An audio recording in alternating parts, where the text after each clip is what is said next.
Okey, Assalamualaikum. Hari ni kita nak buat roti manis.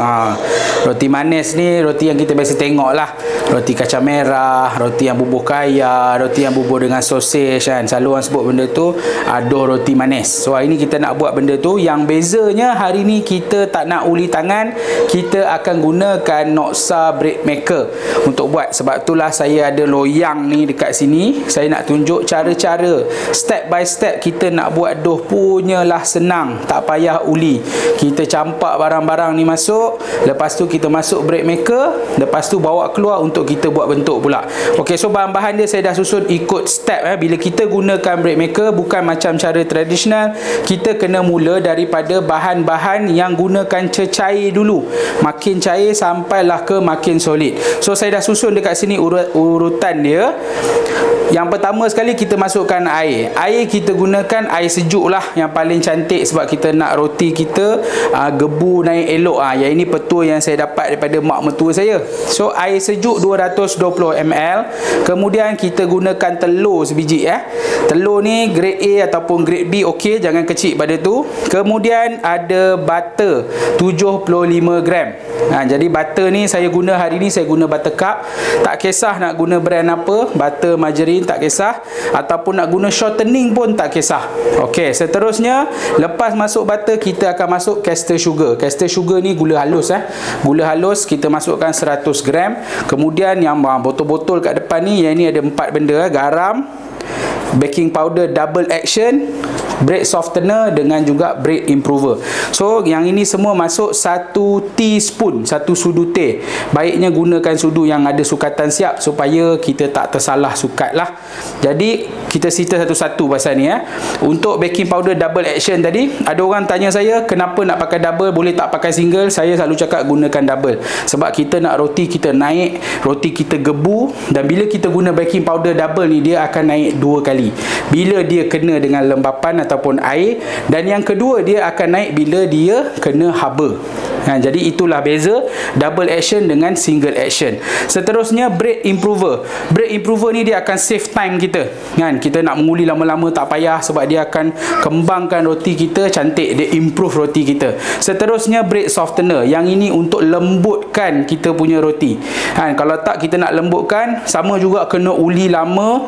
Kalau tidak roti kita jadi macam pejal-pejal, kenyal-kenyal macam tu. Tapi guna bread softener, roti kita garanti lembut macam kita pakai kat kedai.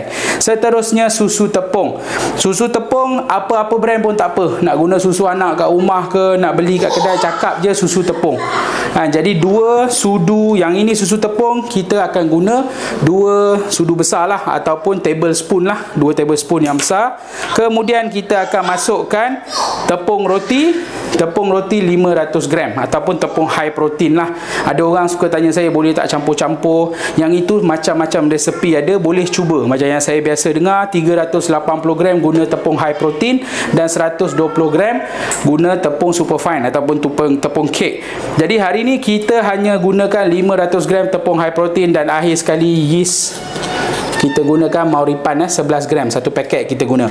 Jadi yang itu bahan-bahan dia. Jom kita masukkan, kita tengok macam mana dia punya hasil nanti. Okey. Ni blade pasang dulu.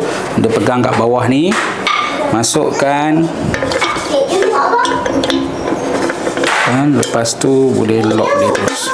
Okey, lock dia. So dia tarik dah tak boleh keluar.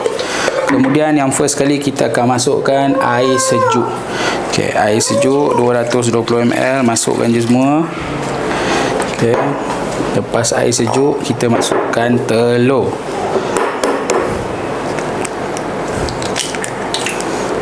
Telur sebiji.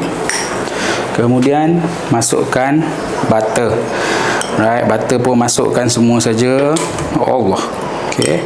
Masukkan butter. Seterusnya caster sugar. Caster sugar 100 gram tadi. So akan semua. Kemudian yang semua yang kita nak gunakan teaspoon daripada garam. Mula sekali kita mulakan dengan garam dulu.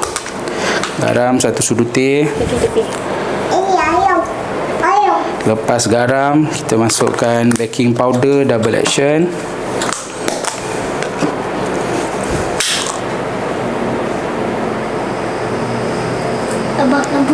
Okay, baking powder double action 1 teaspoon juga. Seterusnya kita masukkan bread improver. Okay, bahan-bahan ni senang je nak cari, pergi kat kedai bakery memang ada lah. Senang je bahan-bahan ni, dan bahan-bahan ni murah je. Okay, bread improver. Dan last sekali kita masukkan bread softener. Okay, bread softener ni dia macam baking powder sikit, 1 teaspoon juga. Okay, lepas bread softener, okay, kita pergi ke bahan yang gunakan tablespoon pula, TBS.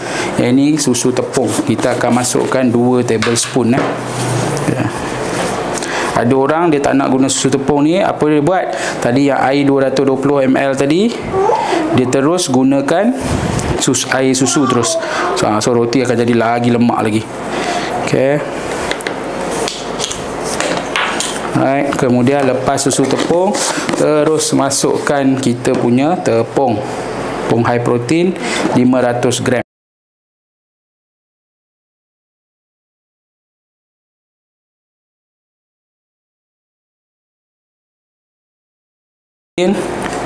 Kita nak masukkan yeast. Yeast kita guna Mauripan.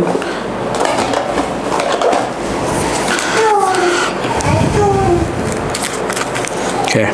So nak masukkan yeast ni, kita buat lubang sikit dekat tengah-tengah ni kan, supaya dia macam ada kawah lah untuk kita masukkan yeast tadi. Okay, kita tuang je semua dalam tu. Alright.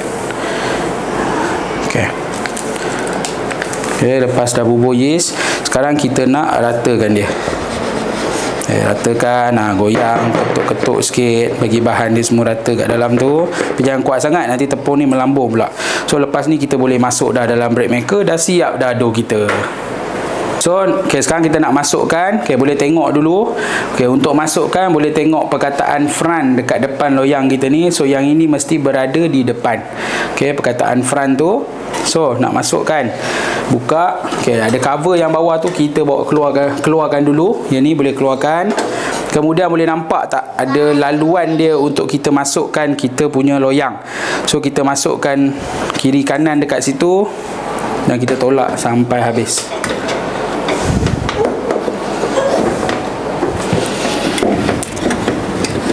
Okay. Bila dah habis keluar dua ni, maknanya dah masuk komplit lah sampai habis. Jadi untuk dough kita sekarang, kita tekan button bread sampai keluar perkataan dough. Okay. So kita tengok masa kat sini tulis sejam setengah. Sebab kita dah gunakan bread improver dan juga bread softener. Kita hanya ambil masa, kita bagi dia uli 30 minit dah cukup. Kita boleh bawa keluar dan buat bentuk roti kita dah. Okay, so dah siap yang ni, boleh tekan start. Okay, sepatutnya kita tunggu setengah jam je bawa keluar, tapi yang ni terlambat sikit. So kita boleh tengok dough tu dah kembang sebab angin dia dah masuk. Tapi tak apa, kita bawa keluar dough tu. Okay, guna cakuk tu, masukkan, kemudian kita just tarik je dia keluar. Okay, kalau dia kembang macam ni pun tak apa, tak ada masalah. So kita keluarkan dulu. Lepas keluar, kita terus tumbuk dia sebab kita nak bagi dia kecut balik. Kita nak keluarkanlah angin-angin yang dah terperangkap dalam dough kita tadi. Jadi sebab dough ni dah masuk angin banyak, so kita kena tumbuk lama sikit lah. Jadi kita boleh lipat, tumbuk lagi. Lepas tu lipat, tumbuk lagi. Okey, bila kita dah dapat ke bentuk dough yang kita nak, angin pun dah tak ada, okay, kita boleh mula start potong.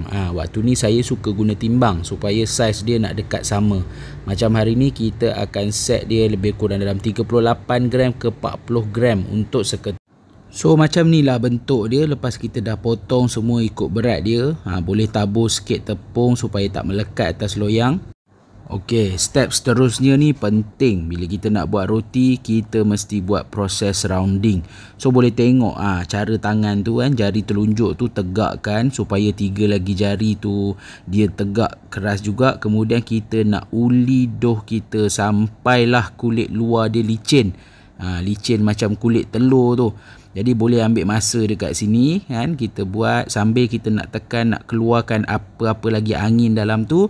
Kita juga nak dapatkan roti kita bila masak tak nak berkerak, tak nak berkedut dan sebagainya. So rounding ni sangat penting.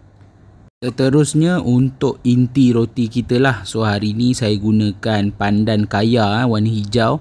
Jadi saya akan pilih yang keras sikit supaya saya senang bentuk dan senang masukkan dalam roti saya. Untuk mudahkan kerja kita, so kita dah tahu dah berapa dough kita timbang siap-siap. Lepas tu dah timbang, kita bulatkan dia. Lepas tu letaklah dalam satu piring. So yang ini bebas sebenarnya. Ada orang nak guna kacang merah, ada orang nak campur-campur kan, ada orang nak guna strawberry dan sebagainya. Semua boleh buat. Ni pandan Daoyong paste. Lepas dah siap tu, kita mula-mula kita masukkan dululah inti dia, filling dia dalam dough tadi. So picit dekat tengah tu, picit sikit je. Lepas tu kita masukkan. Lepas tu kita cubit, tarik dia dan kita cubit-cubit dia lah. Bagi dia tutup rapat. Jangan dia ada terbuka-terbuka lagi. Sebab nanti kita nak buat bentuk, kalau dia terbuka tak jadilah bentuk kita. Okey, ni contoh satu. Okey, dah masukkan cantik. Alright, lepas tu kita boleh mula buat bentuk. Yang pertama ni kita nak buat bentuk daun ataupun orang Jepun panggil lah miyakiban. So sapu sikit tepung supaya dia tak melekat dough kat situ. Dan lepas tu kita akan ratakan, kita nak buat bentuk dia jadi macam bujur-bujur daun sikit. So waktu ni kita kena ada insting sikit lah, supaya kita tak nak tertolak sampai inti kita terkeluar. Nanti kalau inti kita terkeluar pada roti, tak cantik roti kita. Nampak dia melekat sikit. So kita kena jaga-jaga, hati-hatilah. Lepas kita dah buat bentuk dia tu, kita ambil pisau. Lepas tu kita buat dulu line tengah dia. Yang ini kita tarik tapi kita tak nak dia sampai tembus lah. Sekadar nak buat line bagi dia terkoyak sikit. So nanti bila dia kembang masuk oven, dia akan koyak cantik lah. Lepas tu bahagian tepi pula untuk macam urat-urat daun tu, kita potong sampai habis. Memang kita nak dia terbelah tapi jangan sampai kena line tengah tu. So kalau kita punya ratakan tadi cantik, setiap potongan tu kita akan nampak kita punya inti. So roti ni memang cantik kalau kita buat.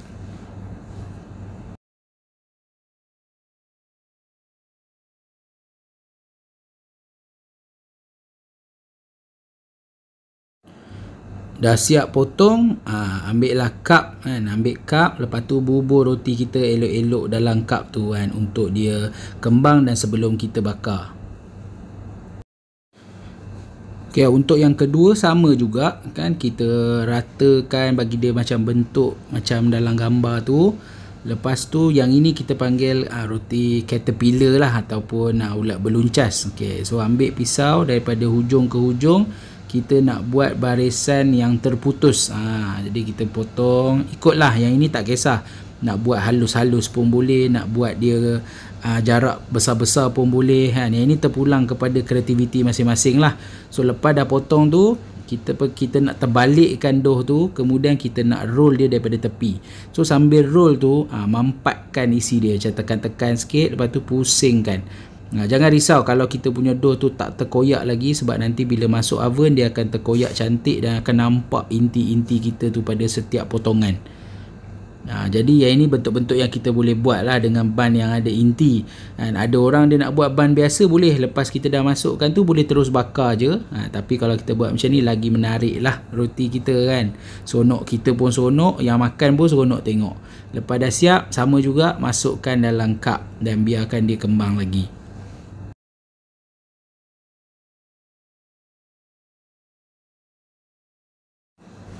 Okey, lepas kita habis buat bentuk, jadi sebelum kita nak bakar kita punya roti tadi, yang ini kita nak sapukan bahan sapuan. Dia paling cantik kalau kita gunakan brush, tapi kalau brush tu tak jumpa, boleh je gunakan apa-apa je yang boleh sapu. So bahan sapuan ni macam mana kita buat? Kita gunakan 1 biji telur dan juga 2 sudu besar susu cair. Jadi macam ni lah kita sapu. Ini akan buat roti kita nampak macam keemas-emasan sikit. Jadi sapu tu jangan kedekut. Lepas sapu tu bolehlah kalau kita nak bubur bijan putih kan, biji-bijian hitam untuk bagi cantik lagi roti kita sebelum kita bakar. Nampak korang tengok tu. Nampak menyelera kan, ni belum bakar lagi ni.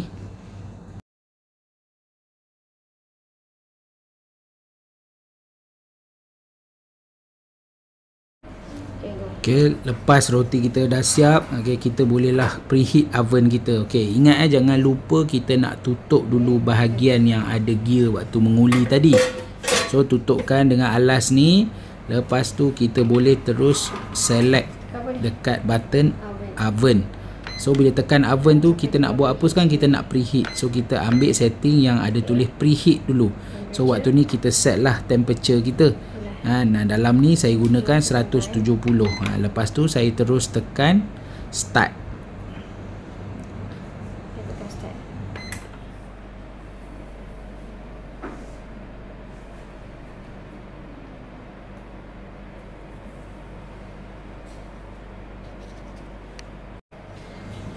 Jadi kita tunggu sampai dia ada bunyi titit. Lepas tu kita boleh buka dan kita boleh masukkanlah roti kita. Susun elok-elok.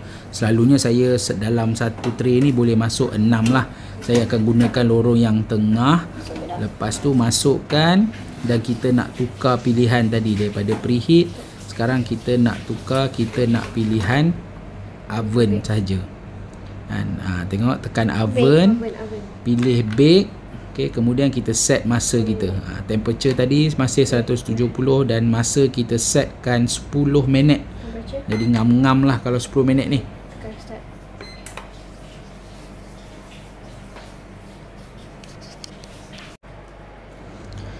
Okay, ini function yang best kita tengok. So masa roti kita tengah masak, kita boleh tekan button lampu tadi untuk kita tengok lah roti kita terlebih bakar ke, atas tu ada nak start hangus ke apa. Jadi waktu ni kita boleh check dengan tekan button lampu dekat tepi tu. Ok, timer akan bunyi bila dah cukup time. So kita boleh buka, tengok macam mana roti kita. Jangan lupa pakai oven mitt sebab panas. So tengok keemas-emasan cantik.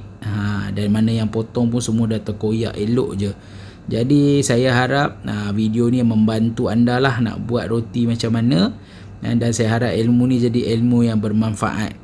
Terima kasih sebab sudi tengok panjang video ni. Oh, sebelum saya lupa, kalau anda belum ada Noxa Bread Maker, boleh tanya dekat orang yang share video ni dekat anda.